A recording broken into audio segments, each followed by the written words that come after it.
Hello guys. आज हम ऐसी फिल्म की बात करने वाले हैं जिसे जाति विवादित के चक्कर में दो आशिकों को कभी न मिलने दिया। ऐसी फिल्म है देवदास। भारतीय नाटक रोमानी हिंदी फिल्म है। इस फिल्म का निर्देशन संजय लीला भंसाली और निर्माता भरत साय ने किया था। ये फिल्म शरद चंद्र चट्टोपाध्याय के उपन्यास में देवदास पर आधारित है।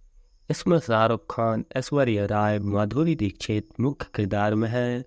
इसे 12 जुलाई 2002 को सिनेमाघरों में दिखाया गया था। रिलीज पर भारत में मिश्रित समीक्षा प्राप्त करने के बावजूद देवदास को पश्चिमी फिल्म आलोचकों के बीच समीक्षाएं द्वारा प्रशंसित किया गया था और इसे अब तक की सबसे महान फिल्म में से एक माना जाता है। यह सर्वश्रेष्ठ विदेशी भाषा फिल्म के लिए भारत की ओर से अकादमी पुरस्कार में भी भेजी गई थी। देवदास ने फिल्म फेयर सर्वश्रेष्ठ फिल्म पुरस्कार जीता था। फिल्म ने 5 राष्ट्रीय पुरस्कार और 10 फिल्म फेयर पुरस्कार भी जीती थी। ऐसा यह दिलवाले दुल्हनिया ले जाएंगे के साथ उस समय तक सबसे अधिक फिल्म फेयर पुरस्कार को जीतने वाली फिल्म हुई थी। बाद में 2005 की भंसाली की ब्लैक ने कीर्तिमान तोड़ दिया। इस फिल्म का निर्देशन संजय लीला भंसाली, निर्माता भरत साय, लेखक प्रकाश कावड़िया, संजय लीला भंसाली। इस फिल्म की कहानी को आप लोगों को हम फिर से एक बार सुनाने जा रहे हैं। ये कहानी 1900 के दशक की है। कौशल्या को पता चलता है कि उसका छोटा बेटा देवदास वापस घर आ रहा है। देवदास 10 साल पहले कानून की पढ़ाई करने के लिए इंग्लैंड गया था। उसकी लौटने की खुशी में ये बात कौशल्या अपनी पड़ोस में रहने वाली सुमित्रा को भी बता देती है। इस खबर से वो भी खुश हो जाती है। जब देवदास लौटता है तो पारो और उसके बीच की बचपन की दोस्ती प्यार में बदल जाती है। सभी को ऐसा लगता है कि उन दोनों की शादी जल्द हो जाएगी, लेकिन कौशल्या देवदास की भाभी मुकुंद बताती है कि पारो की मातृ संबंधी वंशावली नाचने वाली लड़की की है और उसे मुखर्जी परिवार में शामिल करना ठीक नहीं होगा। सुमित्रा सभी के सामने अपनी इच्छा रखती है कि देवदास पारो की शादी हो जाए, पर कौशल्या सभी के सामने इस रिश्ते से मना कर देती है। कहती है कि वो लोग निचले दर्जे के लोग हैं। सुमित्रा इस बेइज्जती को सह नहीं पाती और पारो की शादी मुखर्जी परिवार से अमीर एक 40 साल बुढ़े ठाकुर भुवन चौधरी से तय कर देती है, जो तलाकशुदा और 3 बच्चों का बाप है। वो ये शादी बस इस कारण तय करती है क्योंकि उसके बुड्ढे के पास मुखर्जी परिवार से ज़्यादा पैसा है। वहीं देवदास के पिता भी पारो की देव की शादी के लिए मना कर देते हैं। इस कारण देव अपना घर छोड़ देता है और कोठों में रहने लगता है। वो पारो को एक झूठी चिट्ठी लिखता है कि उन दोनों के बीच कभी प्यार नहीं था। कोठे में उसकी मुलाकात चंद्रमुखी नाम की तवायफ से होती है। उसे देव से प्यार हो जाता है। जल्द ही देव को एहसास होता है कि उसने पारो को छोड़कर गलती की है। वो उसकी शादी के समय उसके पास लौटता है, लेकिन पारो उसके साथ आने से मना कर देती है। वो उसे याद दिलाती है कि किस तरह उसने उसे अकेला छोड़ दिया था। पारो को पता चलता है कि उसका पति उससे बस अपने बच्चों की माँ बनने के लिए शादी किया है, लेकिन उसे सिर्फ अपनी पहली पत्नी से ही प्यार है। वो अपनी ओर से उन बच्चों का पूरी तरह ख्याल रखती है। वहीं पारो को हमेशा के लिए खो देने के कारण देव का दिल टूट जाता है और वो वापस कोठी में बस जाता है और शराबी बन जाता है।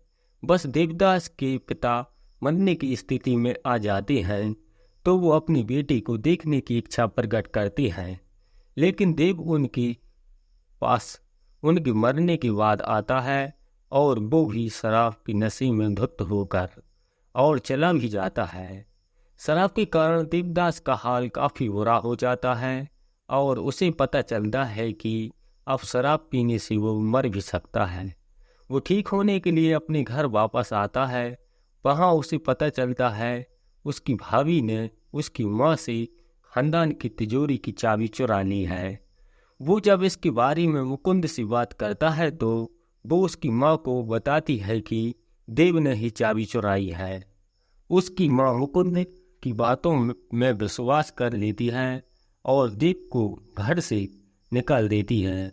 पर पारू को जब देवदास के हाल के बारे में पता चलता है तो वो चंद्रमुखी की कोठी में आकर उसे देवदास को शराब न पीने के बारे में कहती हैं और उसे जल्द एहसास हो जाता है कि चंद्रमुखी को देवदास से प्यार हो गया है। पारू अब देवदास से कहती है कि वो शराब पीना बंद कर दे, लेकिन वो उसकी बात नहीं मानता और कहता है कि मरने से पहले अंतिम बार उसके घर के दरवाजे तक जरूर जाऊंगा। एक दिन फिर देवदास की मुलाकात उसके कॉलेज के दोस्त चुन्नी बाबू से होती है। वो उसे अपने दोस्त के नाम पर शराब पिला देता है। देवदास ये जानते हुए भी शराब पीता है कि वो इस शराब पीने के बाद नहीं बच पाएगा। वो पारो को किया वादा निभाने के लिए पारो के घर जाता है। वो बाहर के दरवाजे के पास वाले पेड़ के नीचे गिर जाता है और पारो उसे देखकर उसके पास आने की कोशिश करती है, पर भुवन उसे देखकर नौकरों को दरवाजा बंद करने को बोल देता है। देवदास को पारो की एक धुंधली सी छवि दिखती है और दरवाजा बंद हो जाता है। दरवाजे के पीछे पारो रोने लगती है और वहीं धीरे धीरे देवदास मौत के करीब बढ़ता जाता है। उसकी मरते साथ ही पारो का दिया भी बुझ जाता है।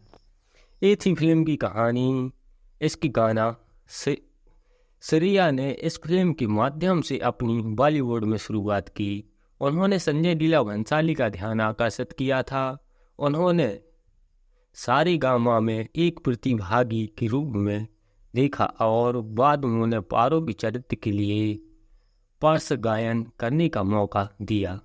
श्रेया के गायन करियर में दर्ज पहला गीत बैरी पिया था। उन्होंने एल्बम में 5 गाने गाए और उनकी आलोचनात्मक प्रशंसा और सराहना हुई।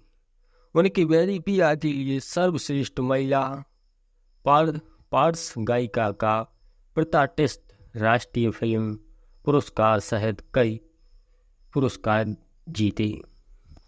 फिल्म के गाना इस प्रकार थे। सिलसिला ये चाहत का इस गाना श्रेया घोषाल ने गाया था। और डाला कविता कृष्णमूर्ति और के। बैरी पिया श्रेया घोषाल उदित नारायण। काहे छेड़ यह गाना बिरजू महाराज माधुरी दीक्षित कविता कृष्णमूर्ति। झलक झलक उदित नारायण विनोद राठौर श्रेया घोषाल। हमेशा तुमको चाहा कविता कृष्णमूर्ति उदित नारायण। वो चांद जैसी लड़की उदित नारायण। मोरे पिया जसपिंदर नरुल्ला श्रेया घोषाल। डोला रे डोला श्रेया घोषाल कविता कृष्णमूर्ति के। इस फिल्म के गाना इस प्रकार थे। अगर ये कहानी आप लोगों को अच्छी लगी हो तो हमारे चैनल को लाइक शेयर सब्सक्राइब जरूर करना। हम आप लोगों के लिए ऐसी इंटरेस्टिंग वीडियो लाते रहेंगे। तो thank you, love you guys, bye bye.